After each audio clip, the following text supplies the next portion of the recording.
माफियाओं पर कहर बनकर टूटा। पुलिस ने अपराधियों का ताबड़तोड़ एनकाउंटर किया, यूपी को क्राइम मुक्त कर दिया। इसके बाद सीएम योगी का एक्शन रिश्वतखोरों के खिलाफ है। वैसे तो भ्रष्टाचार के मामले में लगातार कार्रवाई हो ही रही थी, लेकिन अब चुन चुन कर रिश्वतखोरों को पकड़ा जा रहा है, जेल की सलाखों के पीछे डाला जा रहा है, जिसकी बानगी मिर्जापुर में देखने को मिली। चील थाना परिसर में एंटी करप्शन की टीम की एंट्री होती है। थाना प्रभारी शिवशंकर सिंह को घूस लेते रंगे हाथ पकड़ती है और फिर थाना प्रभारी को घसीटते हुए गाड़ी में बिठाती है। इस दौरान आरोपी थाना प्रभारी गिड़गिड़ाता रहा, लेकिन उसकी एक नहीं सुनी जाती। जानकारी के मुताबिक रेप का मुकदमा दर्ज करने के लिए थाना प्रभारी साहिब ने 50,000 रुपए की डिमांड कर दी थी, जिसकी शिकायत पीड़ित परिवार ने एंटी करप्शन टीम से की। इसके बाद एंटी करप्शन ब्यूरो ने जाल बिछाया और रिश्वत की पहली किश्त 30,000 रुपए लेते हुए थाना प्रभारी को रंगे हाथ पकड़ लिया गया। और उसके बाद जो हुआ उसकी तस्वीर आपके सामने है। जरा फुल स्क्रीन ये तस्वीर देखिए।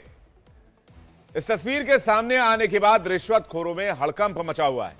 एक थाना प्रभारी को किस तरह से एंटी करप्शन ब्यूरो अपनी गाड़ी में बिठा रही है, रंगे हाथ घूस लेने के बाद उसे पकड़ते हुए गिरफ्तार करते हुए। यानी उत्तर प्रदेश में अगर घूस ली तो बाबा सीधे सलाखों के पीछे पहुंचा देंगे। मिर्जापुर की खबर, जहां पर रेप पीड़ित से रिश्वत मांगने पर थाना प्रभारी की गिरफ्तारी हो गई। बाराबंकी से खबर आई, हैदरगढ़ सीओ ऑफिस में तैनात दरोगा और चौकीदार गिरफ्तार हुए। फतेहपुर से खबर आई, लघु सिंचाई विभाग की डिस्पैचर 200 की रिश्वत पर निलंबित कर दी गई। संभल से खबर आई, सहकारी समिति शरीफपुर के सचिव 5,000 का घूस लेते गिरफ्तार हो गए। बदायूं से खबर आई, 2 लाख की रिश्वत लेते सीओ चकबंदी का पेशकार गिरफ्तार हुआ। हाथरस से खबर आई, नगरपालिका का मुख्य स्वच्छता निरीक्षक 50,000 का रिश्वत लेते हुए अरेस्ट हुआ। मुजफ्फरनगर से खबर आई, शाहपुर चौकी में तैनात एसआई 15,000 की रिश्वत ले रहा था, उसे भी अरेस्ट कर लिया गया। बरेली से खबर आई, भुडिया चौकी इंचार्ज चौकी के अंदर 50,000 का रिश्वत लेते रंगे हाथ गिरफ्तार किए गए। गाजियाबाद से खबर आई, कोर्ट में रिश्वत लेते सीसीटीवी में 2 पुलिस वाले कैद हुए, दोनों को सस्पेंड कर दिया गया। बुलंदशहर से खबर आई, जहां गिरफ्तारी न करने के एवज में रिश्वत लेने वाला एसआई गिरफ्तार हो गया। इसलिए उत्तर प्रदेश में माफियाओं और अपराधियों के बाद अब घूसखोरी पर लगाम लगाने की तैयारी है। तो पूछता है इंडिया में आज का सवाल, माफियाओं अपराधियों के बाद अब रिश्वतखोरों की बारी है। रिश्वतखोरों ने अभी तक ली मौज, लेकिन अब एक्शन भारी है। योगी का मैसेज लाउड एंड क्लियर, अगर घूसखोरी कम नहीं की, घूसखोरी बंद नहीं की, तो रास्ता सीधे जेल का होगा। जीरो टॉलरेंस की नीति घूसखोरी के अगेंस्ट, करप्शन के अगेंस्ट उत्तर प्रदेश में अपनाई जा रही है। हमारे साथ इस वक्त बातचीत करने के लिए प्रशांत उमराव, प्रवक्ता बीजेपी, प्रोफेसर विवेक सिंह, राजनीतिक विश्लेषक थोड़ी देर में होंगे, कपिल श्रीवास्तव, प्रवक्ता एसपी, ऋषि मिश्रा, वरिष्ठ पत्रकार, रंजन द्विवेदी, पूर्व डीजीपी यूपी, थोड़ी देर में हमारे साथ जुड़ेंगे। सबसे पहले शुरुआत में ऋषि मिश्रा के साथ कर रहा हूं, वरिष्ठ पत्रकार, उत्तर प्रदेश को करीब से जानते हैं। ऋषि भाई, उत्तर प्रदेश में योगी आदित्यनाथ एक बार फिर से जबरदस्त एक्शन में दिख रहे हैं, और जितने मैंने अभी बताए वो तो बानगी मैंने बताई चंद घटनाओं की जो सामने आई, जिस पर एंटी करप्शन ब्यूरो ने और बाकी के एजेंसीज ने काम किया और एक्शन लिया। लेकिन माफियाओं और अपराधियों के बाद अब करप्शन पर फुल कंट्रोल की बारी है।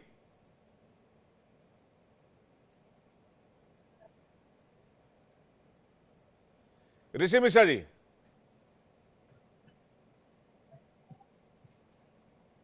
ऋषि जी आपको आवाज आ रही है? मुझे लगता है ऋषि मिश्रा तक आवाज नहीं जा पा रही है, उनको दोबारा हम कनेक्ट करेंगे। प्रशांत उमराव हमारे साथ जुड़े हुए हैं और बाकी के मेहमान विवेक सिंह को भी देख पा रहे हैं इस वक्त स्क्रीन पर, इसके साथ साथ रंजन द्विवेदी जी को भी देख पा रहे हैं। तो ऋषि मिश्रा जी को आवाज जा रही है। ऋषि मिश्रा जी, योगी सरकार ताबड़तोड़ एक्शन में, कुंभ का समापन हो गया है। महाकुंभ पूरी दुनिया में विख्यात होने के बाद, प्रतिष्ठित होने के बाद, वर्ल्ड रिकॉर्ड बनाने के बाद योगी सरकार एक और रिकॉर्ड बनाने के मूड में है, एक्शन अगेंस्ट करप्शन। आवाज चली गई आप?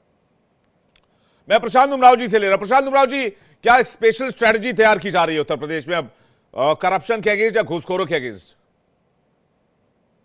भ्रष्टाचार के विरुद्ध सरकार पहले भी कार्रवाई करती रही है। देखिए, अभी कुछ दिनों पहले कई सारे इस तरह के लेखपाल भी पकड़े गए हैं, उनको सस्पेंड किया गया है। कई इस तरह के पुलिसकर्मी या अन्य अधिकारी भी हैं, कई को डिमोशन भी किया गया है। उत्तर प्रदेश सरकार जो है भ्रष्टाचार के विरुद्ध जीरो टॉलरेंस की नीति पर काम करती है। जो पुलिसकर्मी या अधिकारी अच्छा काम करते हैं उनको हम पुरस्कार भी देती है सरकार। महाकुंभ में जिन पुलिस कर्मचारियों ने अधिकारियों ने अच्छा काम किया, 2 महीने तक दिन रात लग करके काम किया, उनको पुरस्कार भी दिया गया, उनको बोनस भी देने की मुख्यमंत्री जी ने घोषणा की, उनको छुट्टी भी दी गई, उनको सम्मान भी दिया गया है। लेकिन अगर जो कोई भ्रष्टाचार का काम कर रहा है, जनता को परेशान करने का काम कर रहा है, उन पर विधि सम्मत कार्रवाई भी की जा रही है। इस पे कहीं कोई ये बात नहीं कि उनको कोई ढिलाई नहीं बरती जा रही है। और ये पुलिस कर्मियों को या कोई भी सरकारी कर्मचारियों को उनको समझना चाहिए कि विधि सम्मत तरीके से काम करें, जो भी न्याय सम्मत तरीके से काम करें। अगर कानून के विरुद्ध जाकर के भ्रष्टाचार काम करेंगे तो सरकार उसी जो कानून सम्मत कार्रवाई होगी वो करेगी। नहीं, लेकिन विपक्ष ये आरोप लगाता रहता है कि पुलिस किसी की बात सुनती नहीं है, आम लोगों की शिकायत की सुनवाई नहीं होती है। नहीं, पुलिस कहीं पर भी अगर इस तरह की शिकायत आती है, अगर कोई गड़बड़ करता है, पुलिसकर्मी करता है, तो उस पर कार्रवाई हो रही है, तो हायर अथॉरिटी जो वहां पर भी कार्रवाई आप शिकायत कर सकते हैं। तो इस तरह की बात गलत है कि सभी को इस तरह के एक तराजू के तौलना कि सारे कर्मचारी गलत हैं, ये सारे पुलिसकर्मी गलत हैं, ऐसा गलत है। हमने महाकुंभ में भी देखा कि लोगों ने वहां पे काम किया, मैंने जैसा भी बताया, उनको सम्मान भी दिया गया है। लेकिन जो कुछ एक ऐसे हैं जो इस तरह के हैं, 1-8% लोग जो गलत काम कर रहे हैं, जनता को परेशान कर रहे हैं, उन पे सरकार कार्रवाई भी कर रही है, उनको सस्पेंड भी किया जाएगा। कोई अगर भ्रष्टाचार लेते हुए विजिलेंस द्वारा पकड़ा गया है तो उनकी गिरफ्तारी होगी, या कई जगह डिमोशन भी किया गया है। ठीक है, मैं बाकी मेहमानों का रुख कर रहा हूं। इस वक्त रंजन द्विवेदी हमारे साथ हैं। रंजन जी, पिछले साल सितंबर में एक रिपोर्ट आई थी जिसमें 93 दिनों में 96 लोगों के खिलाफ एक्शन लिया गया था, और योगी सरकार मैन टू मैन मार्किंग करके काम कर रही है। अगर हम एक्शन अगेंस्ट करप्शन की बात करें, आप कैसे देखते हैं? देखिए, 2 पहलू हैं इसके बात के। एक तो एक सामान्य करप्शन की बात है, दूसरा एक ये पुलिस की एक बहुत बड़ी पुरानी बीमारी है, न सिर्फ यूपी में बल्कि लगभग उत्तर भारत में तो है ही है, कि थाने पर मुकदमे आसानी से नहीं लिखे जाते हैं। ये एक बड़ा पुराना एक सिलसिला रहा है। कई कारण उसके हैं, उसमें जाना नहीं चाहूंगा मैं। कई बार जो है वो हर लेवल से प्रेशर पड़ता है, कभी सरकार प्रेशर डालती है, कभी अधिकारी प्रेशर डालते हैं कि क्राइम कम दिखाई पड़े। और दूसरा ये है कि भाई अगर लिखेंगे ही नहीं आप तो बाकी कार्रवाई करनी नहीं पड़ेगी। काम चोरी का भी एंगल है, उसका एक ये भी एंगल है कि इतना काम पुलिस के ऊपर है कि सब मुकदमे ईमानदारी से लिखे जाए अगर, तो उनको कायदे से तफ्तीश करना भी बड़ा मुश्किल होगा। लेकिन ये सब दलीलें बेकार हैं। पुलिस को अपना कार्य करना चाहिए, और एकदम डेफिनेटली इसमें कोई शंका और संशय की बात नहीं है कि ईमानदारी से सारे मुकदमे लिखे जाने चाहिए। अगर मुकदमे नहीं लिखे जाएंगे तो हम जनता को राहत नहीं पहुंचा सकते हैं। तो इसमें करप्शन जो है उसको कम करने की बात तो इम्पोर्टेंट है ही है, क्योंकि ये इस देश का एक नासूर है करप्शन हर विभाग में, और जब तक ये खत्म नहीं होगा ये देश तरक्की नहीं कर पाएगा, गरीबों को राहत नहीं मिल पाएगी। लेकिन यहाँ इसको मैं देख रहा हूं तो ज्यादा बड़ा एक्शन इस बात का है कि सरकार का ये सिग्नल देना कि देखिए हम जो है क्राइम को छुपाने में बिल्कुल भी इंटरेस्टेड नहीं है।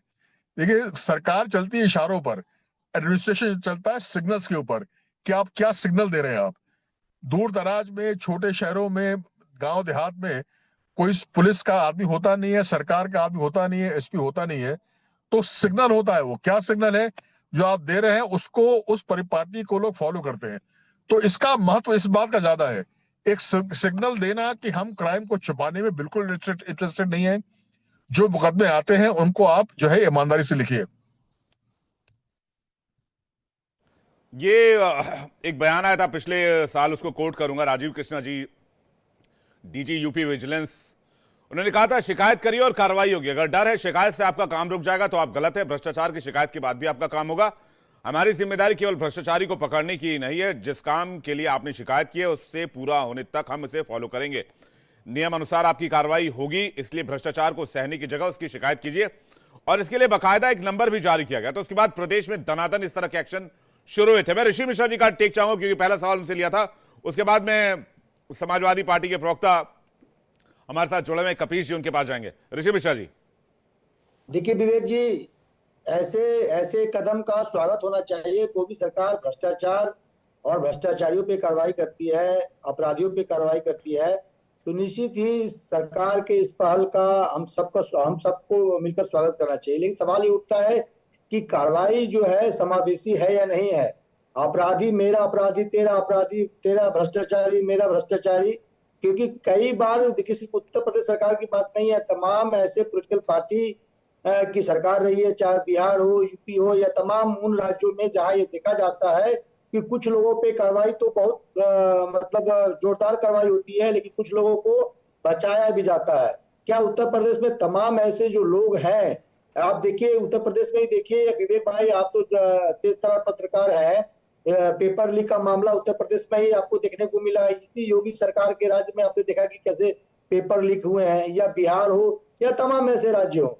तो क्या जो ऐसे माफिया है वो किसी पार्टी या सरकार का संरक्षण होता है, चाहे समाजवादी पार्टी की सरकार रही हो या वर्तमान में भाजपा की सरकार है, निश्चित ही ऐसे लोगों पे कार्रवाई हो। लेकिन विवेक भाई एक बात आप भी देखे होंगे, आपके साथ एक घटना हुई थी, आप शायद नोएडा में ही रहते हैं, आपके साथ डिजिटल फ्रॉड हुआ था, आपको कैसे थाने से लेके तमाम चीजों का चक्कर लगाना पड़ा। जब विवेक सांडिल जैसे तेज तर्रार पत्रकार को थाने का चक्कर लगाना पड़े, सिस्टम का सामना करना पड़े, तो आम लोगों के साथ थाना और या तमाम जो विभाग है वहां इस प्रकार का मामला होता है, तो क्या परेशानी झेलनी पड़ती है, यह समझना चाहिए। क्या कोई एक आम आदमी अपने डीएम से फोन पे बात कर सकता है? क्या कोई एक आम आदमी अपने जिले के पुलिस कप्तान से बहुत ही कंफर्ट जोन में बात कर सकता है?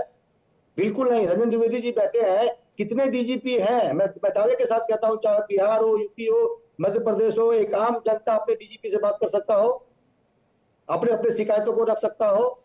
नहीं तो द्विवेदी सर ये भी कह रहे हैं ना प्रेशर है, और आपने जहां तक मेरा मामला बताया, उस मामले में मैं जी ऋषि मिश्रा जी, मैं दो चीजें क्लियर कर दूं। जो मामला आपने साइबर फ्रॉड वाला बताया, बेशक मेरे साथ हुआ था। इस मामले को मैंने बिसरा के कमिश्नरेट में जाकर, जो ग्रेटर नोएडा में है, वेस्ट में है, वहां पर जाकर पुलिस के सामने रखा। ऐसा नहीं पुलिस ने मेरी बात नहीं सुनी, पुलिस ने तुरंत मेरी बात सुनी, उसका समाधान दिया, लेकिन मैं परेशान 1930 से होता रहा। 1930 को कनेक्ट करने की कोशिश करता रहा, सैकड़ों बार कोशिश की, कनेक्ट नहीं कर पाया। तो यहां पर दो चीजें अलग अलग है, इन दोनों चीजों को मिक्स ना किया जाए, पहली बात। दूसरी बात जो ये है, प्रेशर की बात हो रही है। आपने कहा कि तेरा गुंडा मेरा गुंडा, तो इसका एग्जाम्पल क्या है आपके पास मौजूदा सरकार के लिए, या सिर्फ कहने के लिए? मेरे पास एग्जाम्पल है। आप देखिए अभी पूर्वांचल में ब्रजेश सिंह कैसे फल फूल रहे हैं, राजा भैया कैसे फूल रहे हैं, और एक क्या नाम है वो, एक और है वहाँ के जौनपुर के हैं, बाहुबली है, कैसे उनको संरक्षण मिल रहा है। ठीक है, आपने अतीक अहमद पे कार्रवाई की, तमाम लोगों पे कार्रवाई की, ब्रजेश सिंह को ऐसे सुरक्षा मिला हुआ है जैसे वो बहुत बड़े गांधीवादी विचारधारा के मानने वाले लोग हों। ब्रजेश सिंह कौन है जी? मैं प्रशांत उमराव जी से इसका जवाब लेता हूं। प्रशांत उमराव जी, लेकिन ओवरऑल डिबेट करप्शन पर है, लेकिन फिर भी मैं प्रशांत उमराव जी से जवाब लेता हूं, उसके बाद मैं कपीश जी और विवेक जी आपके पास आ रहा हूं। जे हॉस्पिटल में जो फायरिंग हुई थी उस पर ब्रजेश सिंह का भी नाम था, और ब्रजेश सिंह आज माननीय है। ठीक है, प्रशांत उमराव जी, बहुत से लोग हैं जो माननीय है। ऋषि जी जो है कांग्रेस की तरफ से बैटिंग करते हैं, और जब पंजाब में कांग्रेस की सरकार थी तो इन्होंने मुख्तार अंसारी को एक खलियों में जेल में रखने के लिए धमकी के एक फर्जी मामला करा दिया था, और प्रियंका वाड्रा के इशारे पर पंजाब सरकार में उनको सुरक्षा के में रखा गया मुख्तार अंसारी को, और करोड़ों रुपए पंजाब की कांग्रेस सरकार ने करोड़ों रुपए मुख्तार अंसारी को सुप्रीम कोर्ट में खर्च किए, और जब कांग्रेस की सरकार चली गई सुप्रीम कोर्ट के उन वकीलों को फीस भी नहीं दी गई। इन्होंने वकीलों के साथ घोटाला कर दिया कांग्रेस के। हमारे भाई लॉयर है प्रसाद भाई, बहुत को यहाँ पर लेकिन पार्टी के प्रवक्ता है बेचारे। हम किसी माफिया अपराधी को संरक्षण देने का काम नहीं करते हैं। आप जिनका भी नाम ले रहे हैं अगर दोषी होंगे तो जेल जाएंगे, न्यायालय में उनका मामला। भाई सुशील सिंह किसके पार्टी से लेता है? हमारी सरकार थी कि जहाँ पे अतीक अहमद को यहाँ से उत्तर प्रदेश की जेल से लेकर के साबरमती की जेल में गुजरात में लेकर के गई। क्या बात करते हैं? होंगे नहीं, सवाल इस बात का है कि क्या पहले ऐसा एक्शन होता था? प्रशांत उमराव कह रहे हैं अगर मामला लीगल होगा तो कानूनी कार्रवाई जरूर होगी और इसमें किसी को बख्शा नहीं जाएगा। एक एक करके। ऋषि मिश्रा जी, अभी थोड़ी देर पहले की खबर बता रहा हूं, इसमें 150 सहायक ऑडिट अफसरों का प्रमोशन रद्द कर दिया गया, और यह भी कहा गया कि पत्रावली की जांच होगी। यह उत्तर प्रदेश की खबर है। प्रमोशन निरस्त कर दिए गए। आरोप यह था कि निदेशक सहकारी समिति एवं पंचायत लेखा परीक्षा के ने बिना नियमावली के मनमाने ढंग से प्रमोशन कर दिए थे। तो मैं कह रहा हूं, यह परिपाटी एक करप्शन के अगेंस्ट एक्शन दिख तो रहा है ना। कपिल जी, आपका जवाब चाहेंगे? देखिए, सबसे पहली चीज तो ये है कि 10 साल हो गए लगभग इनकी सरकार, तो 10वें साल में ही जाएगी जल्दी। 7-8 साल हो ही चुके हैं। 8 इनको साल और 50 साल देने, हाँ ठीक, इनको 50 साल और भी दे दिया जाए तो भी ये करप्शन इनके साथ ऐसे ही खड़ा रहेगा। ये कोई नई बात नहीं है। आपने कन्नौज के अंदर देखा नहीं था, जो रेप पीड़िता थी, वो जो शिकार थी, उसी की माँ के साथ हुआ था। और ये तमाम घटनाएं हैं, ऐसे 1-2 घटनाएं नहीं। और मैं आपको सीधी बात बता रहा हूं, इनका एक ऑर्डर है जिसमें 419, 20, 67, 68, 471 के अंदर अगर कोई मुकदमा है तो वो एसएसपी के, अगर कमिश्नरी है तो वो एसएसपी के आदेश पे या एसपी के आदेश पर ही दर्ज होता है। अब उसके लिए पूरा एक जगह बनी हुई है। अगर आपने एफआईआर दर्ज करने के लिए दिया चौकी पे या थाने पे, तो थाने का बार साधक अधिकारी उसको सीओ को भेजेगा, सीओ जो है उसको एसपी को भेजेगा, एसपी एसएसपी को भेजेगा, और उसी राउंड से वो वापस आता है। वादी थक हार करके गिर जाता है। मैं एक 419, 20, 67, 68, 71 का मामला अपना स्वयं का बता रहा हूं। थाना शाहपुर गोरखपुर के अंदर रजिस्टर हुआ और वो बकायदा 4 महीने लगे, और हमको कितना ऊंचा जुगाड़ लगाना पड़ा वो हम जान रहे हैं। तो आपको मैं क्या कह सकता हूं, किसी की सुनवाई नहीं है, क्योंकि आपको कैसे आप कह रहे हैं पुलिस किसी की नहीं सुन रही है। मैं इस पर जवाब ले लूंगा, लेकिन जो तस्वीर आप अभी देख रहे हैं आपकी स्क्रीन पर, इससे पहले देखा रिश्वत लेते हुए किसी पुलिस अधिकारी को इस तरह से एंटी करप्शन की टीम उठाकर ले जाती हो? ऐसे मैंने 20 उदाहरण देखे हैं अपने जीवन के अंदर, इसी उत्तर प्रदेश एसपी के शासनकाल में, समाजवादी पार्टी के शासनकाल में सर। बिल्कुल, मैं बिल्कुल देखा है। आप 2-4 एग्जांपल दे दीजिए। सब करप्शन नहीं होते हैं। अब आप इसका भी एग्जाम्पल आपसे 10 साल बाद पूछ लूंगा, आप नाम नहीं बता पाओगे। आप किस तरीके की बात कर रहे हैं? आप मुझे बताओ, आपको ये दिखाई दे रहा है कि रंगे हाथ पकड़ा गया? ये एक पकड़ा गया है, ऐसे तमाम हैं, हर थाने के अंदर हो रहा है। हम तो बीने एडवोकेट आपको कह सकते हैं कि 161 से नाम निकालने के लिए, ये तो बड़ा एलिगेशन आप लगा रहे हैं, कह रहे हैं हर थाने के अंदर हो रहा है। जी विवेक, हर थाने में हो रहा है, हर थाने में हो रहा है। विवेक सिंह के पास आ रहा हूं। विवेक सिंह इस पर क्या कहेंगे? इसके बाद में रंजन द्विवेदी आपके पास आ रहा हूं। इसी एक सेकंड वेट कीजिएगा विवेक जी। ये तो एफआईआर आपको दिखा दे।